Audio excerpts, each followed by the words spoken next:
야, 이 개새끼들아! 여기가 너희들 놀이터인 줄 알아? 당장 보호비 10만 원씩 내놓지 않으면 오늘 이 산에서 못 내려간다. 회사 워크숍 차 캠핑을 온 4명의 여성들. 겉으로는 평범한 보안업체 직원들로 보이지만 사실 이들은 모두 707특임단 출신입니다.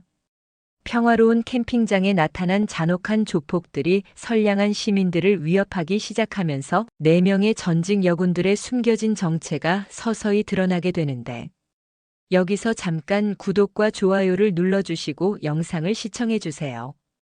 영상 제작에 큰 힘이 됩니다.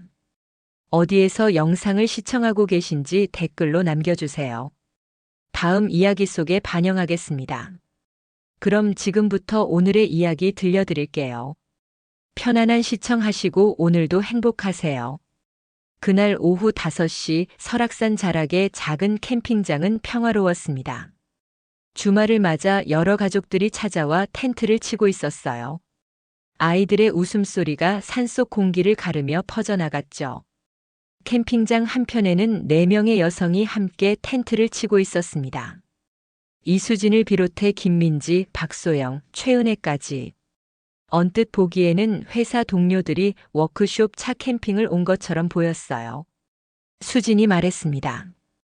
다들 오랜만에 나온 캠핑인데 푹 쉬어요. 회사 일은 생각하지 말고요. 민지가 웃으며 대답했어요. 팀장님, 저희가 언제 회사 일 걱정했어요. 이렇게 좋은 날씨에 산 좋고 공기 좋은 데서 쉬는데 말이에요. 소영이 텐트를 고정하며 말했습니다.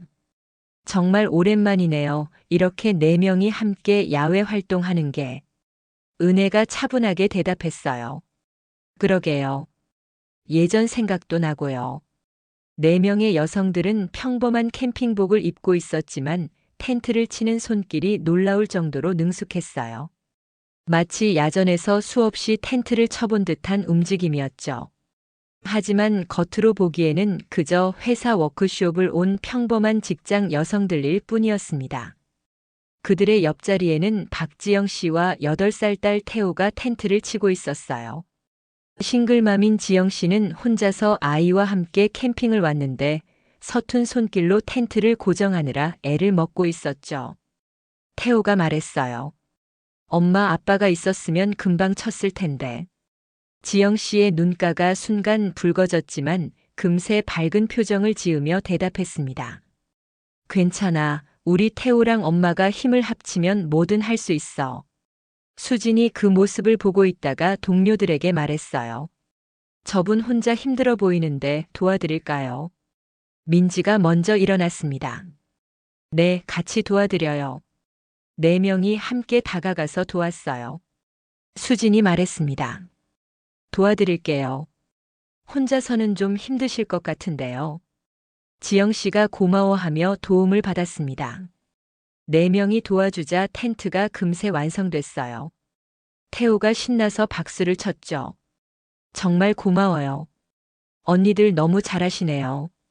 지영 씨가 진심으로 인사했습니다. 소영이 미소를 지으며 대답했어요. 별 말씀을요. 서로 돕고 살아야죠. 은혜가 태호에게 말했습니다. 태호야, 저기 다른 친구들이랑 놀아도 돼. 엄마랑 언니들이 지켜볼 테니까. 해가 서서히 지기 시작할 무렵 캠핑장에는 더욱 평화로운 분위기가 흘렀습니다. 아이들은 뛰어놀고 어른들은 바비큐 준비에 한창이었어요. 태호도 다른 아이들과 어울려 즐겁게 놀고 있었죠. 4명의 여성들도 각자 역할을 나누어 저녁 준비를 하고 있었어요. 수진과 민지는 불을 피우고 소영과 은혜는 음식을 준비했죠. 캠핑장 사장인 장민철 씨도 손님들이 즐거워하는 모습을 보며 흐뭇해했습니다. 가족들을 부양하기 위해 성실히 일하는 그에게는 이런 평화로운 순간들이 가장 소중했어요. 그런데 그때였습니다. 캠핑장 입구로 검은색 SUV 3대가 요란한 엔진 소음을 내며 들어왔어요.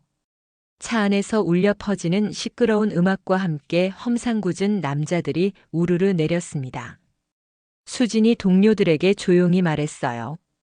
뭔가 이상하네요. 민지가 고개를 끄덕였습니다. 평범한 캠핑객들은 아닌 것 같은데요. 맨 앞에 선 남자가 박철수였어요. 45살, 이 지역을 주름잡는 조폭 두목이었습니다. 얼굴에는 칼자국이 있었고 눈빛에서 잔혹함이 묻어나왔어요. 박철수가 큰 소리로 소리쳤습니다. 야, 이 개새끼들아. 여기가 너희들 놀이터인 줄 알아? 당장 보호비 10만 원씩 내놓지 않으면 오늘 이 산에서 못 내려간다.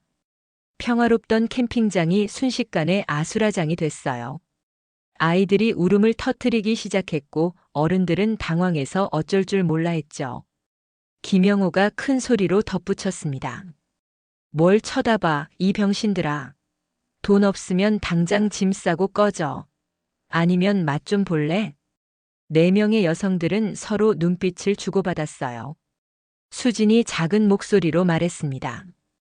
일단 상황을 지켜봐요. 소영이 속삭였어요. 하지만 너무 심하면 가만히 있을 수는 없죠. 은혜가 차분하게 대답했습니다. 팀장님 판단에 따르겠습니다. 한 아버지가 떨리는 목소리로 말했어요. 저기요, 우리는 그냥 가족끼리 캠핑하러 온 건데요. 박철수가 그 아버지를 노려보며 말했습니다. 가족이고 뭐고 우리 구역에서 놀려면 돈부터 내야 하는 거야. 이해 못해, 이 멍청아. 장민철 사장이 용기를 내어 앞으로 나섰어요. 제발 손님들한테는 그러지 마세요. 저한테 얘기하시면 되잖아요. 김영호가 장 사장을 밀쳐버렸습니다. 야, 이 늙은이가 주제도 모르고 나서네. 닥치고 있어. 장 사장이 중심을 잃고 땅에 넘어졌어요. 그 모습을 본 태우가 무서워서 울기 시작했죠. 민지가 주먹을 꽉 쥐었습니다. 팀장님, 저거 너무 심한데요. 수진이 민지의 어깨를 살짝 잡으며 말했어요. 조금만 더 참아요. 섣불리 나서면 더 큰 화를 부를 수도 있어요. 하지만 조폭들의 위협은 계속됐어요. 그들은 이런 상황을 즐기는 듯 했습니다. 약한 사람들이 두려워하는 모습을 보는 것이 재미였던 거죠. 4명의 여성들은 겉으로는 평범한 캠핑객처럼 보였지만 그들의 눈빛에는 차가운 기운이 서리기 시작했어요. 특히 수진의 표정이 점점 굳어지고 있었습니다. 그녀들의 머릿속에는 오래된 기억들이 스쳐 지나갔습니다. 707 특임단에서 함께 복무했던 시절 항상 들었던 말이 있었어요. 강한 자는 약한 자를 보호해야 한다는 것이었죠. 하지만 지금 그녀들은 그저 평범한 시민일 뿐이었습니다. 섣불리 나서면 상황이 더 악화될 수도 있었어요. 그래도 태호의 울음소리와 지영 씨의 떨리는 모습을 보니 4명 모두의 마음속에서 뭔가가 꿈틀거리기 시작했습니다. 박철수가 손님들을 둘러보며 비웃듯 말했습니다. 자, 이제 계산해 볼까? 텐트 하나당 10만 원이니까. 하나, 둘, 셋. 그는 일부러 천천히 세어가며 사람들의 불안감을 조성했어요.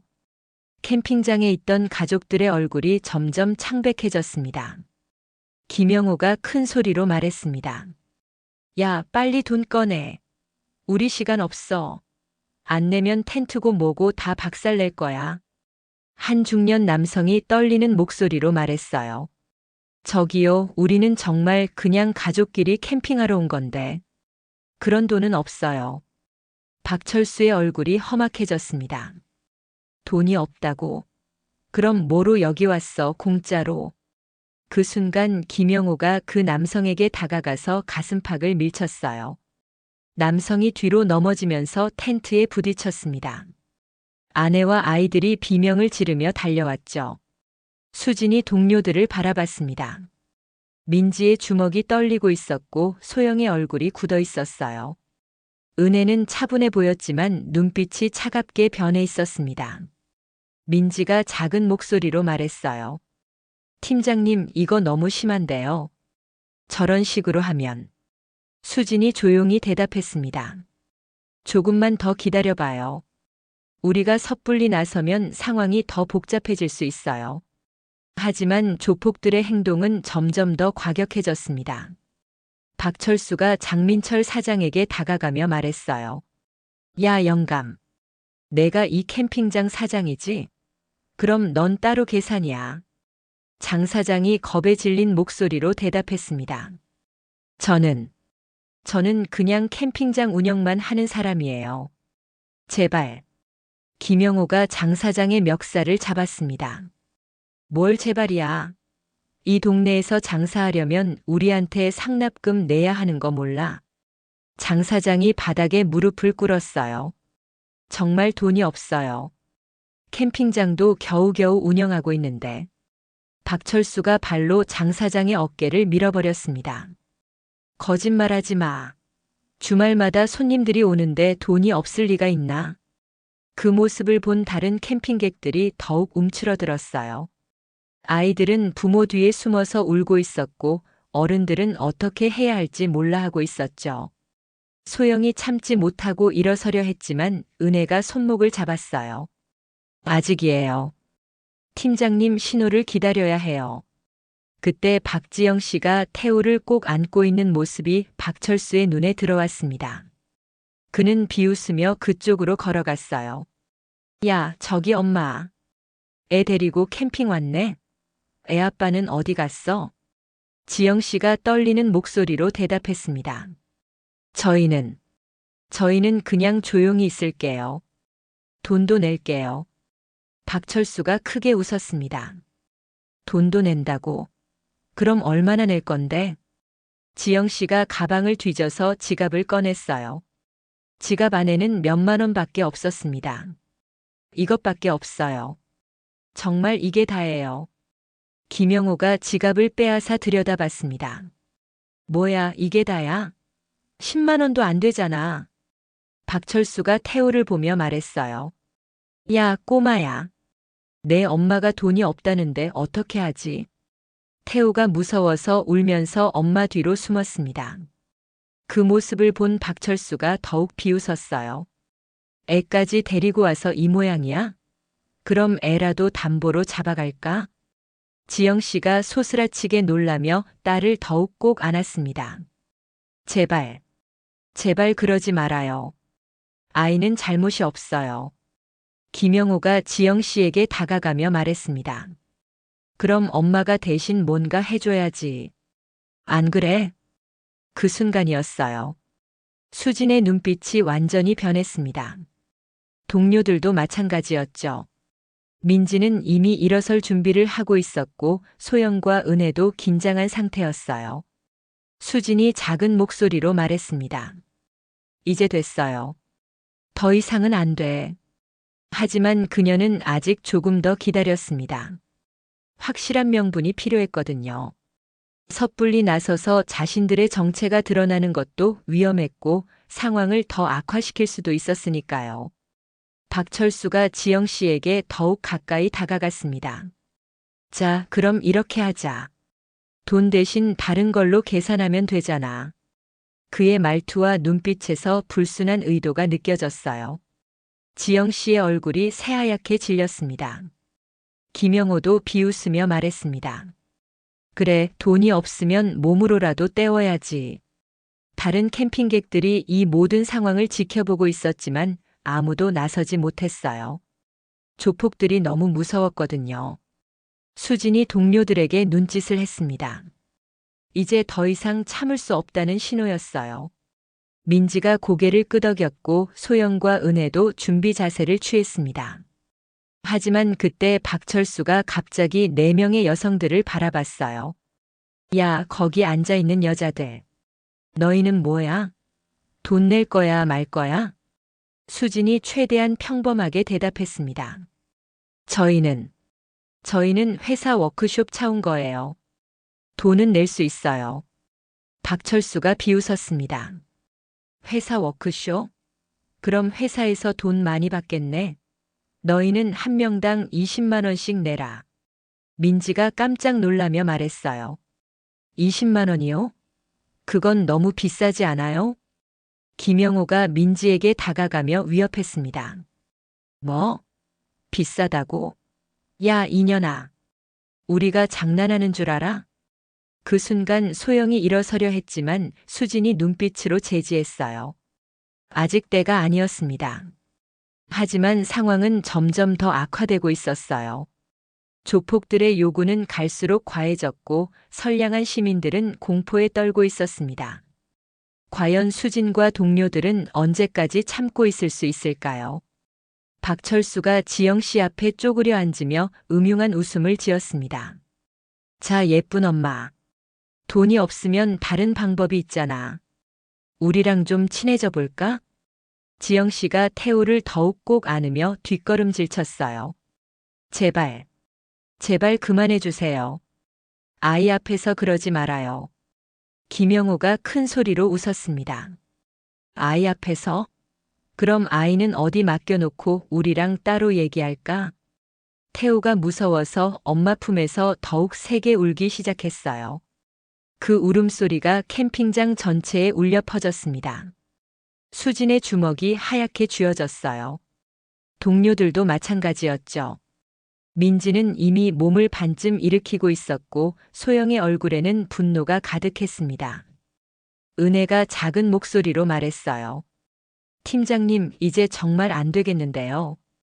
수진이 고개를 끄덕였습니다. 하지만 아직 신중해야 했어요.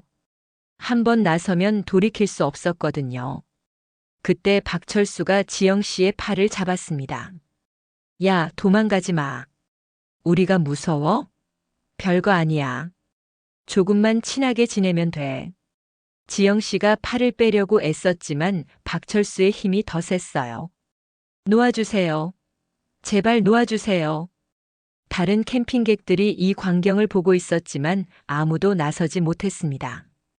조폭들이 너무 무서웠거든요. 특히 아이들이 있는 가족들은 자신들에게 화가 돌아올까봐 더욱 움츠러들었어요. 김영호가 장민철 사장에게 다가가서 발로 옆구리를 찼습니다. 야, 영감. 내 캠핑장에서 이런 일이 벌어지는데 가만히 있을 거야? 장 사장이 바닥에 쓰러지며 신음했어요. 제발. 손님들은 건드리지 말아주세요. 박철수가 큰 소리로 웃었습니다. 손님들을 건드리지 말라고. 그럼 너라도 제대로 계산해야지. 그는 장 사장을 발로 한 번 더 찼어요.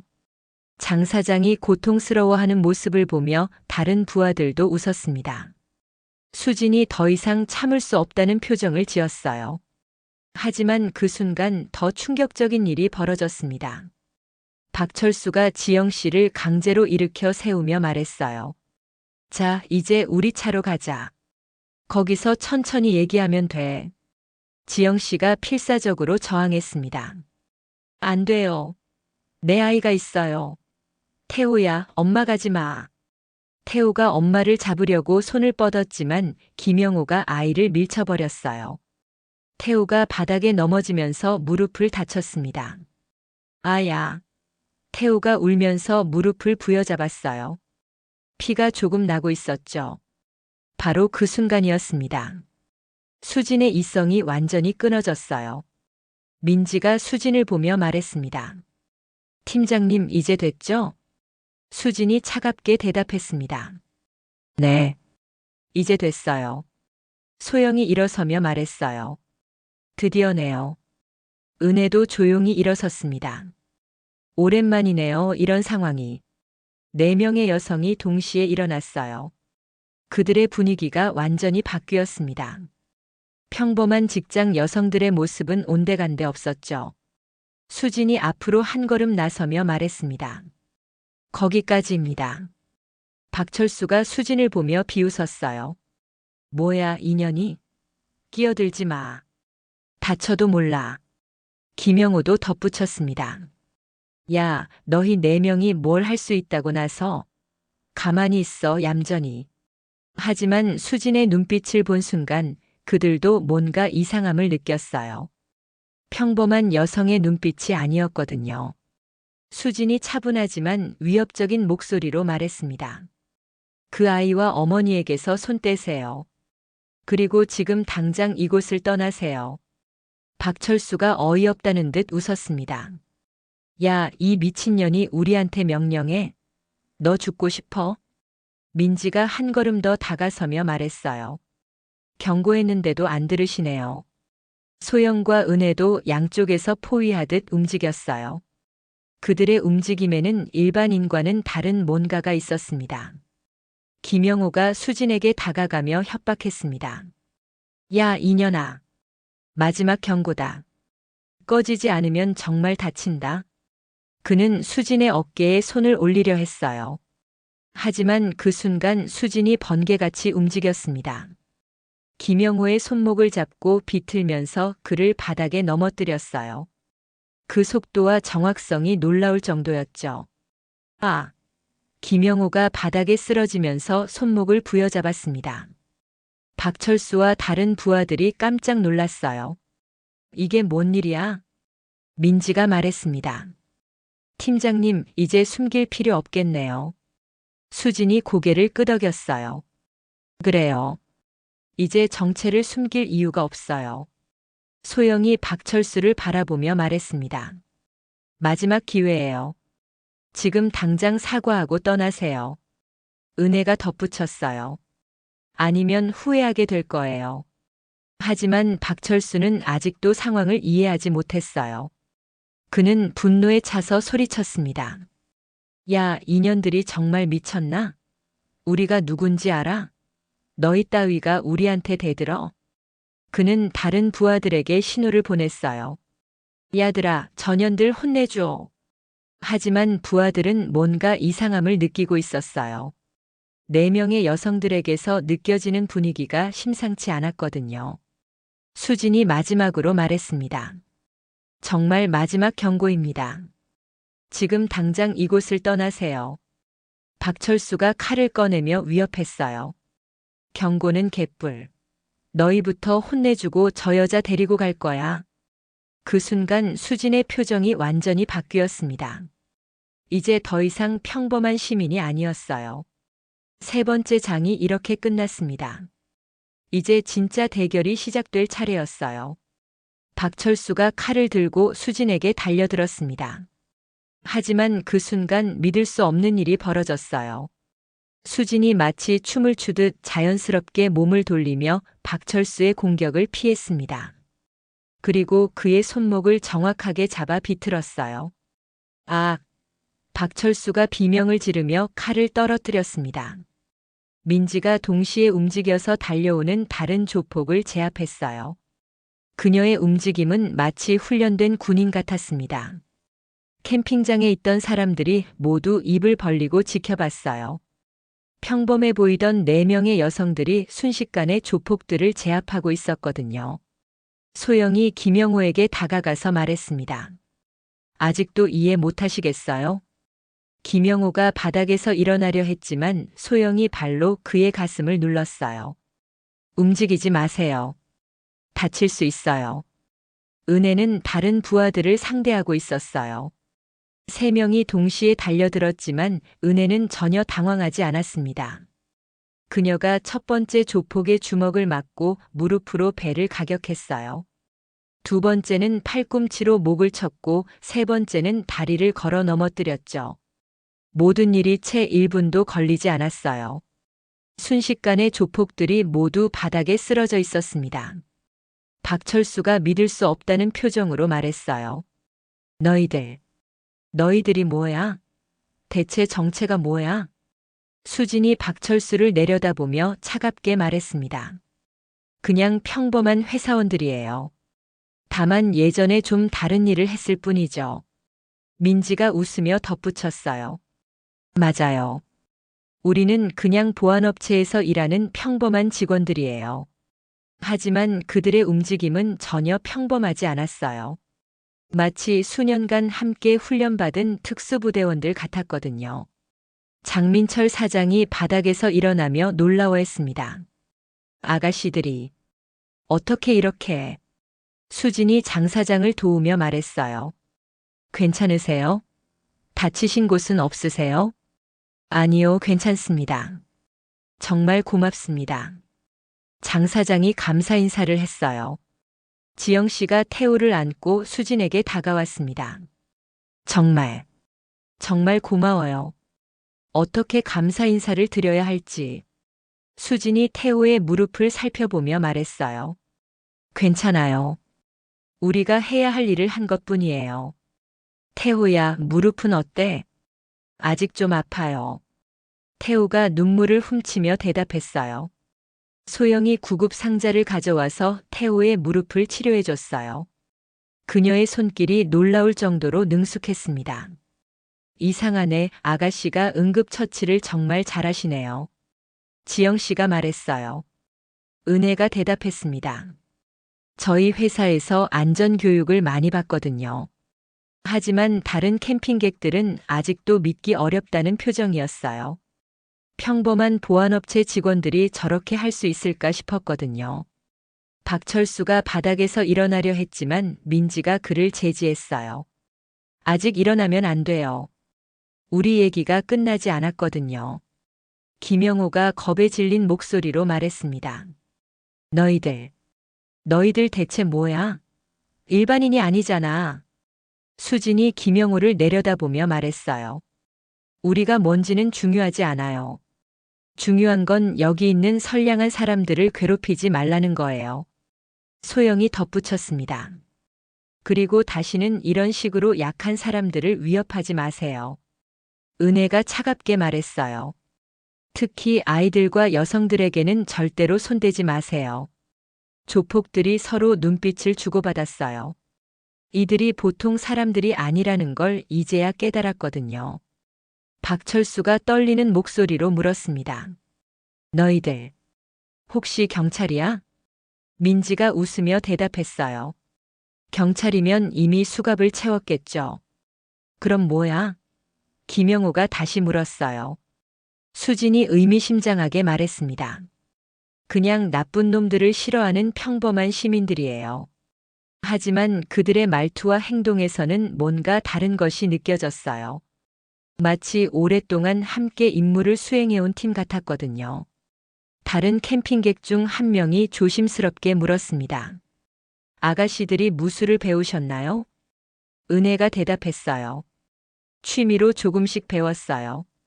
하지만 취미로 배운 수준이 아니었어요. 그들의 움직임은 전문가 수준이었거든요. 소영이 조폭들을 둘러보며 말했습니다. 이제 우리 조건을 들어보세요. 첫째, 지금 당장 이곳을 떠나세요. 민지가 말했어요. 둘째, 다시는 이 캠핑장에 나타나지 마세요. 수진이 덧붙였어요. 셋째, 이 지역 상인들에게 보호비 요구하는 것도 당장 중단하세요. 은혜가 차갑게 말했어요. 박철수가 화가 나서 소리쳤습니다. 우리를 우습게 보지 마. 우리가 그냥 물러날 것 같아? 수진이 박철수에게 다가가서 조용히 말했어요. 그럼 경찰을 부를까요? 폭행죄, 공갈죄, 협박죄. 죄목이 꽤 많을 것 같은데요. 민지가 핸드폰을 꺼내며 말했습니다. 녹화도 다 해뒀어요. 증거는 충분하고요. 조폭들의 얼굴이 창백해졌어요. 이들이 정말 만만한 상대가 아니라는 걸 깨달았거든요. 김영호가 떨리는 목소리로 말했습니다. 알았어. 알았다고. 우리가 잘못했어. 박철수도 마지못해 고개를 끄덕였어요. 오늘은 우리가 물러나겠어. 하지만 그의 눈빛에는 아직 분노가 남아 있었어요. 이대로 끝낼 생각은 아닌 것 같았죠. 수진이 그의 표정을 읽고 말했습니다. 혹시 나중에 보복할 생각이시라면 다시 생각해 보세요. 우리는 여러분이 생각하는 것보다 훨씬 더 위험한 사람들이에요. 소영이 의미심장하게 말했어요. 조폭들이 캠핑장을 떠난 지 1시간이 지났습니다. 하지만 박철수는 차 안에서 분노로 이를 갈고 있었어요. 야, 김영호야. 그년들이 대체 뭐야? 어떻게 우리를 그렇게 쉽게 제압했지? 김영호가 아직도 손목을 부여잡으며 대답했습니다. 형님, 분명히 일반인들이 아니에요. 움직임이 완전히 달랐어요. 박철수가 주먹으로 차 문을 쳤습니다. 망할. 우리가 여자 몇 명한테 이런 굴욕을 당하다니. 다른 부하가 조심스럽게 말했어요. 형님, 그냥 포기하는 게 어때요? 그 여자들 뭔가 위험해 보여요. 박철수가 그 부하를 노려봤습니다. 포기? 우리가 그런 년들한테 당하고 그냥 넘어간다고. 우리 체면은 어떻게 해? 김영호가 고개를 끄덕였어요. 맞아요, 형님. 이대로 넘어가면 다른 놈들이 우리를 우습게 볼 거예요. 박철수가 험악한 표정으로 말했습니다. 알아봐. 전현들이 누군지 어디서 온 건지. 그리고 우리 쪽 사람들 더 불러. 김영호가 물었어요. 얼마나 부를까요? 박철수가 차갑게 대답했습니다. 전부 다. 이번에는 확실하게 끝내자. 한편 캠핑장에서는 평화가 찾아왔어요. 다른 캠핑객들이 4명의 여성들에게 감사 인사를 하고 있었습니다. 정말 고맙습니다. 아가씨들이 아니었으면 어떻게 됐을지. 한 아버지가 말했어요. 수진이 미소를 지으며 대답했습니다. 당연한 일을 한 거예요. 서로 도와야죠. 하지만 민지는 걱정스러운 표정이었어요. 팀장님, 저 사람들이 그냥 포기할까요? 수진이 고개를 저었습니다. 아닐 거예요. 저런 타입은 자존심이 상하면 반드시 보복하려 할 거예요. 소영이 물었어요. 그럼 어떻게 할까요? 우리 정체가 들통날 수도 있어요. 은혜가 차분하게 말했습니다. 일단 상황을 지켜보죠. 정말 위험해지면 그때 조치를 취하고요. 지영 씨가 태우와 함께 다가왔어요. 언니들 정말 고마워요. 어떻게 보답을 해야 할지. 수진이 태우의 머리를 쓰다듬으며 말했습니다. 태우가 무사한 게 가장 큰 보답이에요. 태우가 수줍게 말했어요. 언니들 진짜 멋있어요. 나중에 커서 언니들처럼 되고 싶어요. 민지가 웃으며 대답했습니다. 태우는 착한 사람이 되는 게 더 중요해요. 장민철 사장도 다가와서 인사했어요. 아가씨들 덕분에 캠핑장을 지킬 수 있었어요. 정말 감사합니다. 수진이 대답했습니다. 사장님도 수고 많으셨어요. 그런데 혹시 저 사람들이 전에도 이런 식으로 괴롭혔나요? 장 사장이 고개를 끄덕였어요. 네, 몇 달 전부터 보호비를 내라고 계속 왔어요. 다른 상인들도 많이 시달리고 있고요. 은혜가 물었습니다. 경찰에 신고는 안 하셨어요? 장 사장이 한숨을 쉬었어요. 했죠. 하지만 증거가 없다고. 그리고 저들이 보복할까봐 무서워요. 소영이 분하다는 표정으로 말했습니다. 그런 식으로 선량한 사람들을 괴롭히다니. 수진이 장 사장에게 말했어요. 사장님, 혹시 다시 오면 바로 연락 주세요. 저희 연락처 드릴게요. 정말요?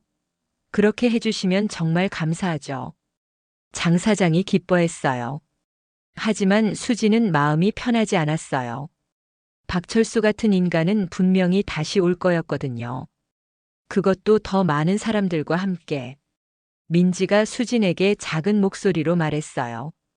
팀장님, 정말 다시 올 것 같아요? 수진이 고개를 끄덕였습니다. 100% 올 거예요.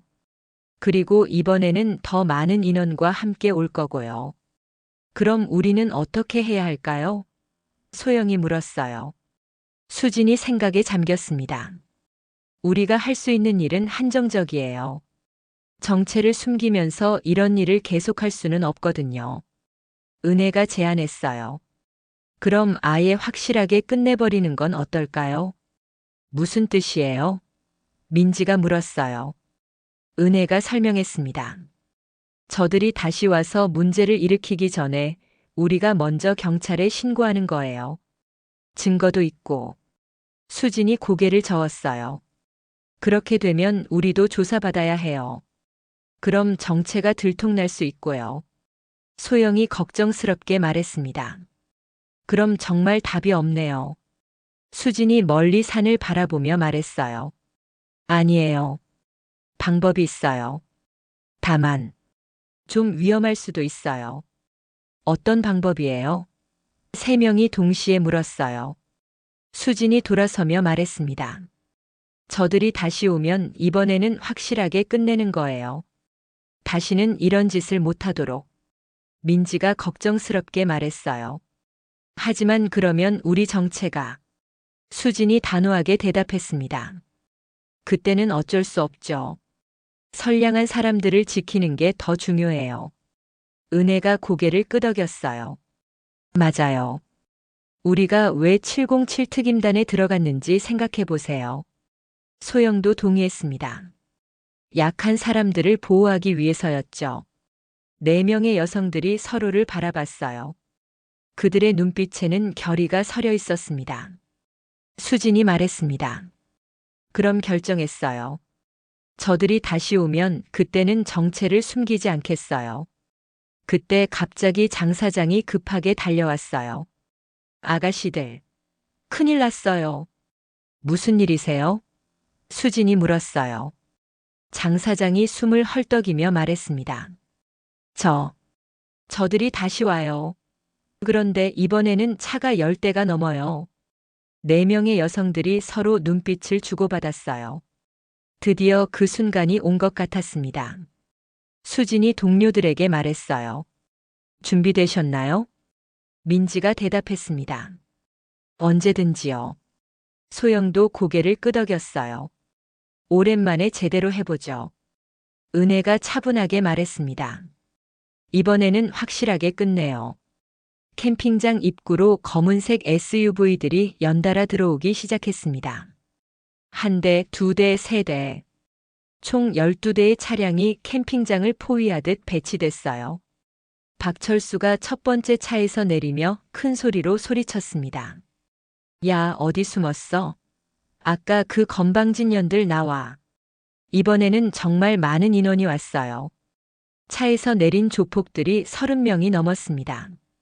그들 중 일부는 쇠파이프와 야구 방망이까지 들고 있었어요. 김영호가 박철수 옆에서 말했습니다. 형님, 이번에는 확실하게 끝내죠. 박철수가 비웃으며 대답했어요. 당연하지. 여자 몇 명이 우리를 이길 수 있다고 생각했나? 캠핑장에 있던 다른 가족들이 공포에 질려 텐트 안으로 숨었어요. 아이들이 울음을 터뜨리기 시작했고 어른들은 어떻게 해야 할지 몰라 했죠. 장민철 사장이 떨리는 목소리로 말했습니다. 제발 손님들은 건드리지 말아주세요.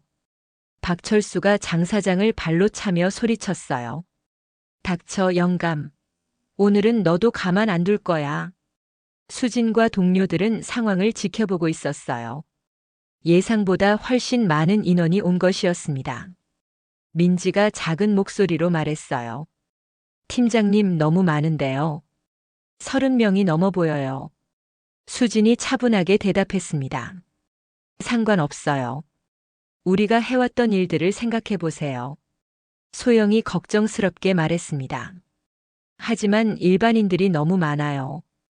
혹시 다치면. 은혜가 조용히 말했어요. 그래서 더 확실하게 해야 해요.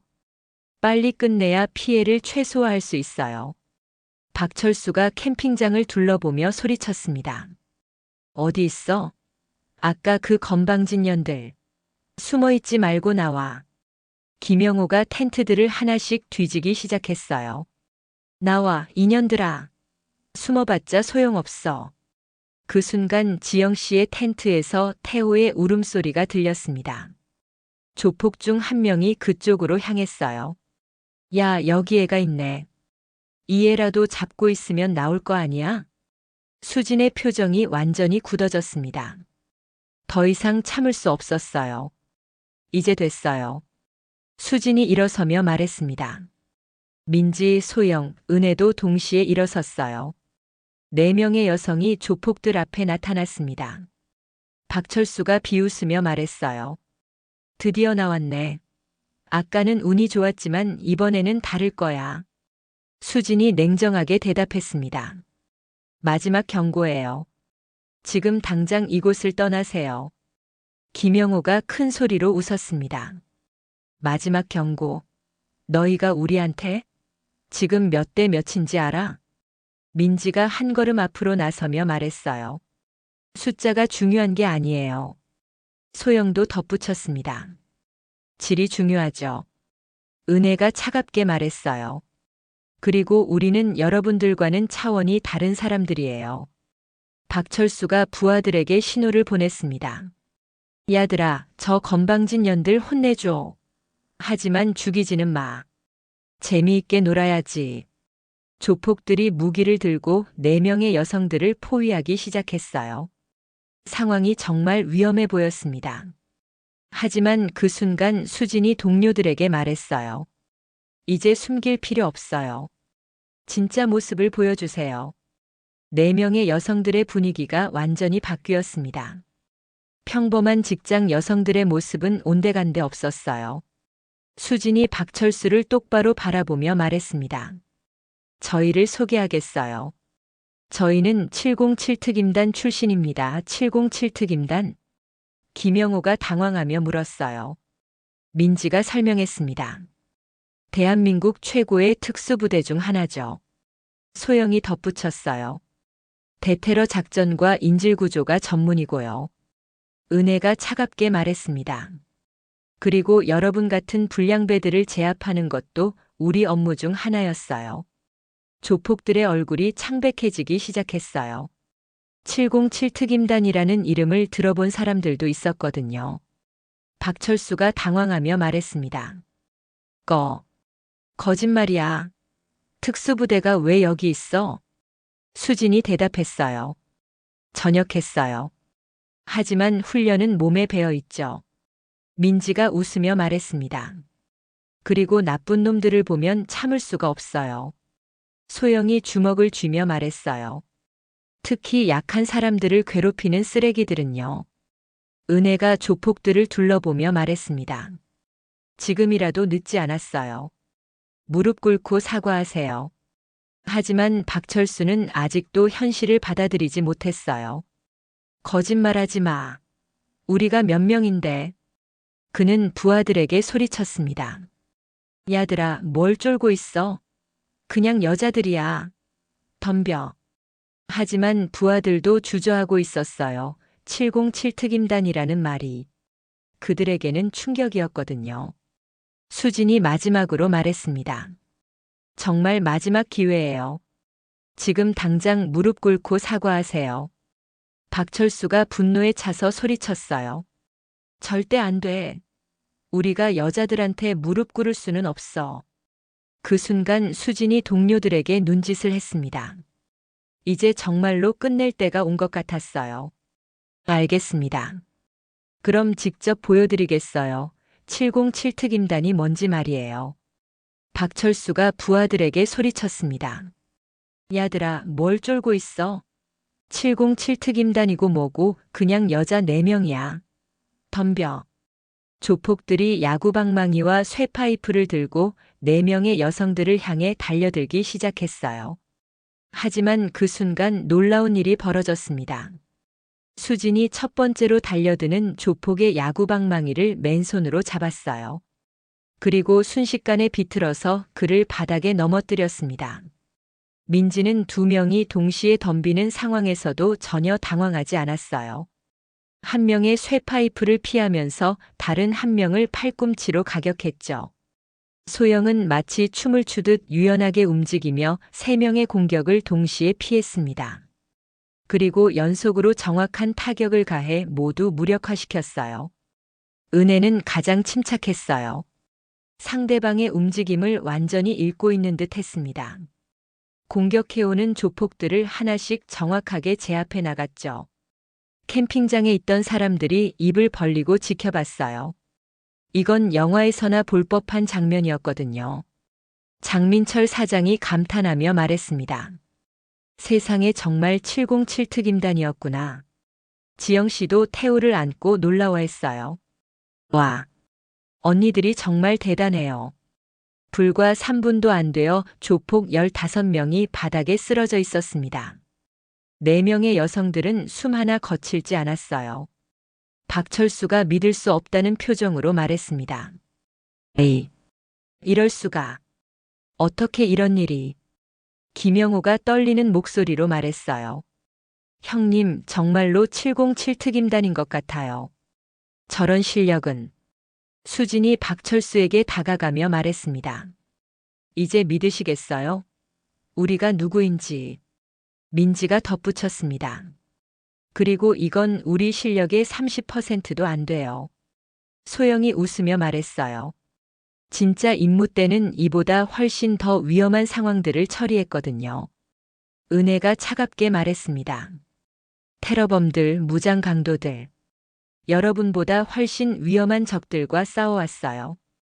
나머지 조폭들이 겁에 질려 뒷걸음질치기 시작했어요. 이제서야 자신들이 얼마나 무모한 일을 했는지 깨달았거든요. 박철수가 마지막 발악을 했습니다. 안 돼. 우리가 이렇게 당할 순 없어. 모두 함께 덤벼. 하지만 부하들은 더 이상 움직이지 않았어요. 이미 공포에 질려 있었거든요. 김영호가 박철수에게 말했습니다. 형님, 우리 항복해요. 저 사람들은 정말 다른 차원이에요. 박철수가 분노에 차서 소리쳤어요. 항복? 우리가 여자들한테 항복한다고. 그 순간 수진이 박철수 앞에 나타났습니다. 마치 순간이동이라도 한 것처럼 빠른 움직임이었어요. 이제 선택하세요. 수진이 차갑게 말했습니다. 계속 저항할 건지 아니면 사과할 건지. 박철수가 수진을 노려보며 말했어요. 절대 사과 안 해. 우리가 누군데. 그의 말이 끝나기도 전에 수진이 그의 목을 잡고 바닥에 눕혔어요. 전혀 힘들어하지 않는 모습이었습니다. 민지가 다른 조폭들을 바라보며 말했습니다. 다른 분들은 어떻게 하실 건가요? 소영이 덧붙였어요. 지금 사과하시면 용서해 드릴 수 있어요. 은혜가 차갑게 말했습니다. 하지만 계속 저항하시면 결과를 보장할 수 없어요. 김영호가 제일 먼저 무릎을 꿇었습니다. 죄송합니다. 정말 죄송합니다. 다른 조폭들도 하나둘씩 무릎을 꿇기 시작했어요. 이제서야 현실을 받아들인 것 같았습니다. 박철수만 혼자 끝까지 버티고 있었어요. 절대 굴복 안 해. 수진이 그를 일으켜 세우며 말했습니다. 그럼 경찰에 신고하겠어요. 폭행죄, 공갈죄, 협박죄. 죄목이 많네요. 민지가 핸드폰을 꺼내며 말했어요. 모든 증거는 다 있어요.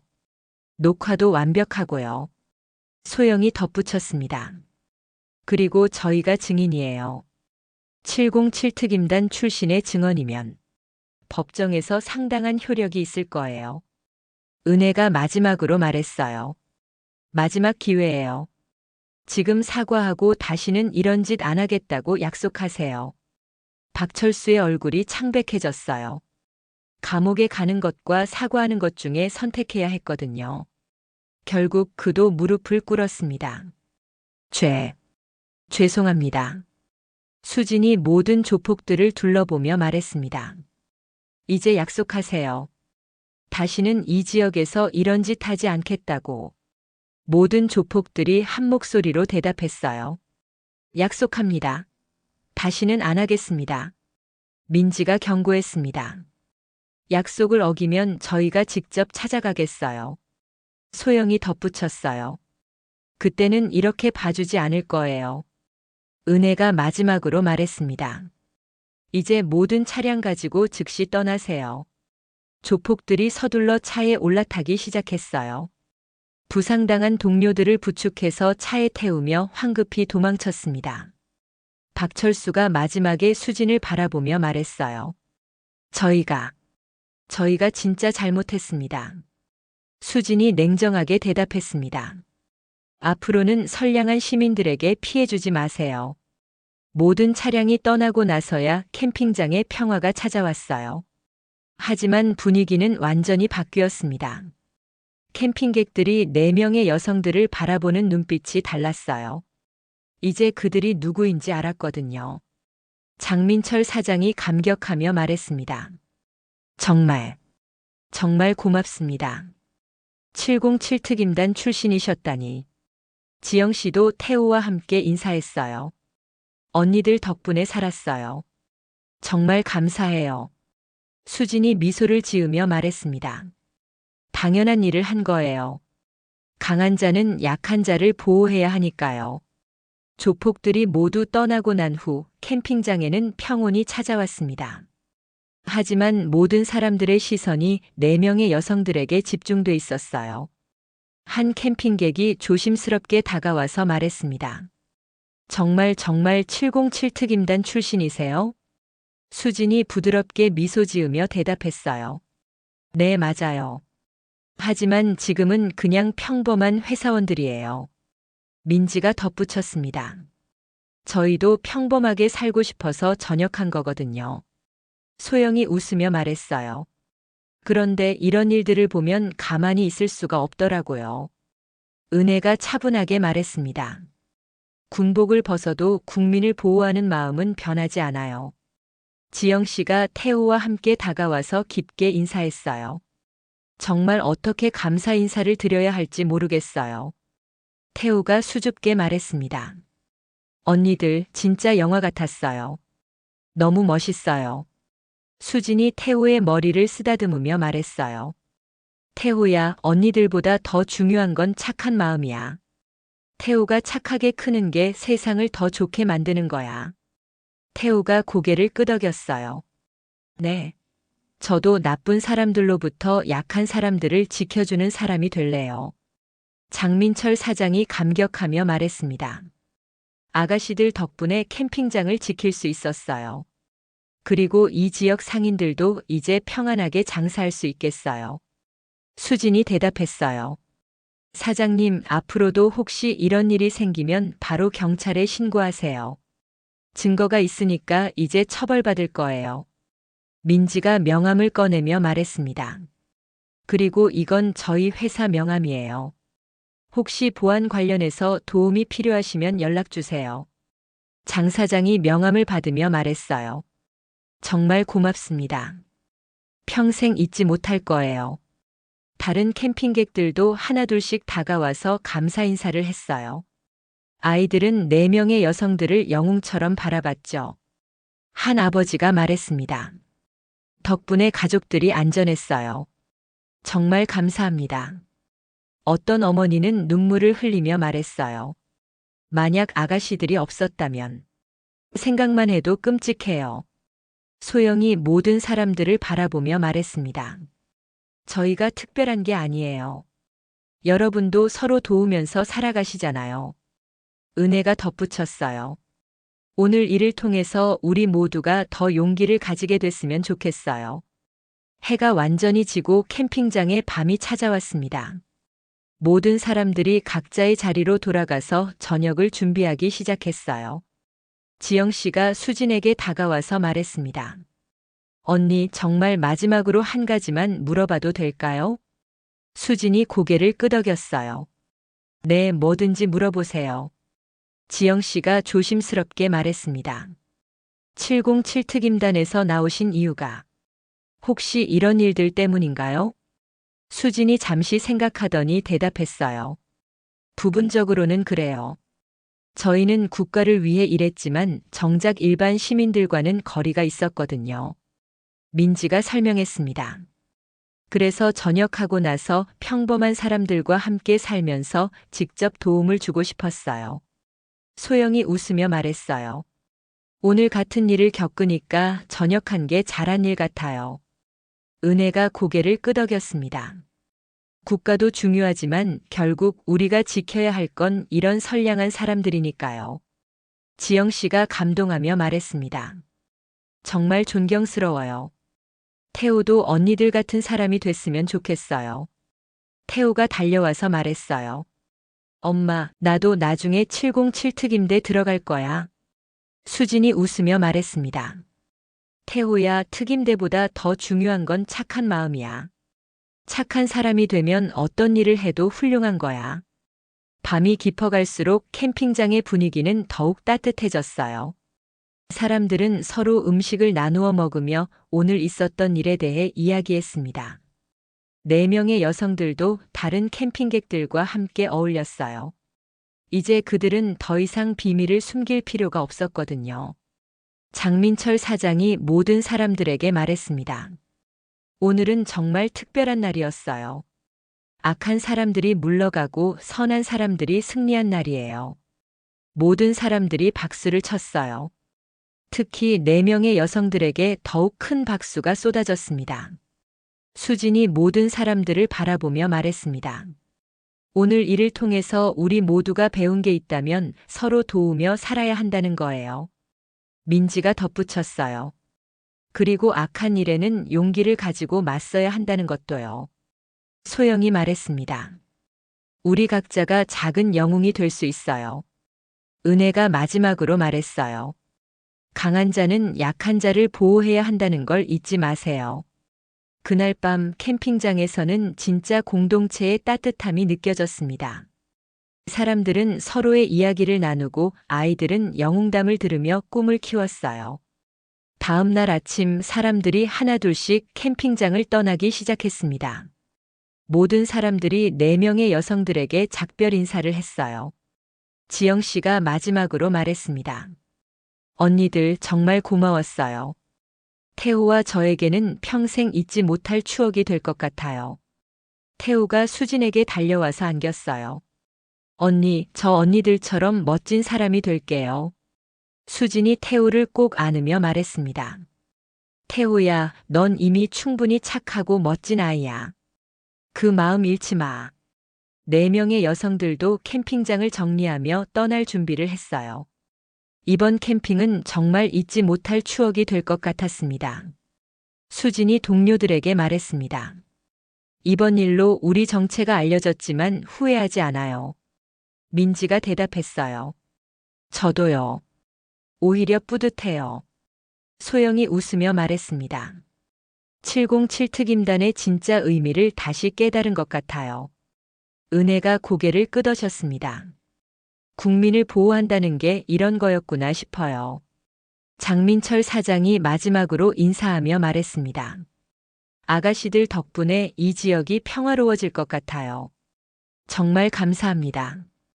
4명의 여성들이 차에 올라타며 캠핑장을 떠났어요. 그들의 얼굴에는 만족스러운 미소가 떠 있었습니다. 수진이 운전하며 말했습니다. 다음에도 이런 일이 생기면 또 나설 거예요. 민지가 웃으며 대답했어요. 당연하죠. 그게 우리잖아요. 소영이 덧붙였습니다. 707 특임단은 전역해도 707 특임단이에요. 은혜가 마지막으로 말했습니다. 앞으로도 우리 주변의 작은 영웅들이 되어봐요. 차가 산길을 따라 내려가며 캠핑장이 점점 멀어졌습니다. 하지만 그날의 기억과 교훈은 모든 사람들의 마음속에 영원히 남을 것 같았어요.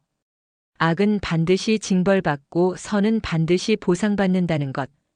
그리고 진짜 영웅은 특별한 사람이 아니라 올바른 마음을 가진 평범한 사람들이라는 것을 모두가 깨달은 하루였습니다.